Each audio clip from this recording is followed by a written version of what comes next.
ചേലക്കര ഉപതെരഞ്ഞെടുപ്പ് സ്ഥാനാർത്ഥി ചർച്ചകൾക്കായി നിർണായക യോഗം വിളിച്ച് സിപിഎം തൃശൂർ ജില്ലാ കമ്മിറ്റി തിങ്കളാഴ്ച ജില്ലാ സെക്രട്ടേറിയറ്റ് ചേരും. സിപിഎം സംസ്ഥാന സെക്രട്ടറി എം വി ഗോവിന്ദൻ പങ്കെടുക്കും. മുൻ MLA UR പ്രദീപിനാണ് സ്ഥാനാർത്ഥി പട്ടികയിൽ മുൻഗണന. സിപിഎം ജില്ലാ സെക്രട്ടേറിയറ്റ് അംഗം TK വാസു, സംസ്ഥാന സെക്രട്ടേറിയറ്റ് അംഗം PK ബിജു എന്നിവരുടെ പേരും പരിഗണനയിലുണ്ട്. സൂരജ് സജി ചേരുന്നുണ്ട് വിവരങ്ങളുമായി തൃശൂരിൽ നിന്ന്. സൂരജ്, തെരഞ്ഞെടുപ്പ് പ്രഖ്യാപനത്തിന് മുമ്പേ തന്നെ കളത്തിലേക്ക് ഇറങ്ങാൻ ഒരുങ്ങുന്നു സിപിഎം. ചർച്ചകൾ എങ്ങനെയാണ്? ഉയർന്നു വരുന്ന പേരുകൾ, അതിൻ്റെ മുൻഗണനാ പട്ടിക ഏത് തരത്തിലാണ്? അതിനിർണായകമായ രാഷ്ട്രീയ കാലാവസ്ഥയിലാണ് ഉപതെരഞ്ഞെടുപ്പ് വരാൻ പോകുന്നത് എന്നതും ശ്രദ്ധേയമാണ്. സൂരജ് സജി.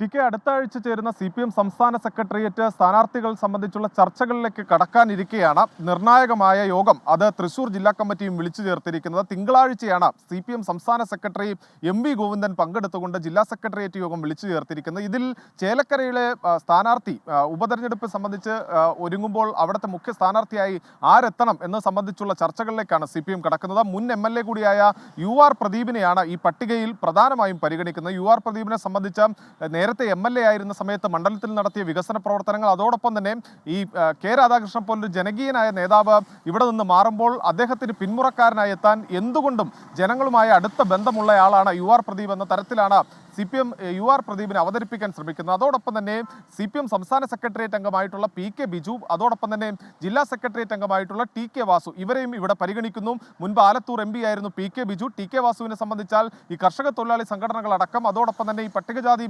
സംഘടനകളുടെ എല്ലാം മുന്നണി പോരാളിയായി ഏറെക്കാലം ഈ മേഖലയിൽ പ്രവർത്തിച്ച ആളാണ് TK വാസു. അങ്ങനെ ഇവരെ കൂടി ഈ പട്ടികയിലേക്ക് പരിഗണിക്കുന്നു. പക്ഷേ ഇതിൽ പ്രധാനമായും UR പ്രദീപിന് തന്നെയായിരിക്കും ഏറെ സാധ്യത ഈ മണ്ഡലത്തിൽ ഉള്ളത് എന്നുള്ളതാണ് നമുക്ക് മനസ്സിലാക്കാൻ കഴിയുന്നത്. എന്തായാലും നിർണായകമായ ചർച്ചകളിലേക്ക് CPM കടക്കുന്നു. തിങ്കളാഴ്ച ചേരുന്ന ജില്ലാ സെക്രട്ടേറിയറ്റ് യോഗം ചേലക്കരയിൽ ഉപതെരഞ്ഞെടുപ്പിൽ ആരായിരിക്കണം LDFന്റെ സ്ഥാനാർത്ഥി എന്നത് സംബന്ധിച്ചുള്ള ചർച്ചകളിലേക്കും കടക്കുന്നു.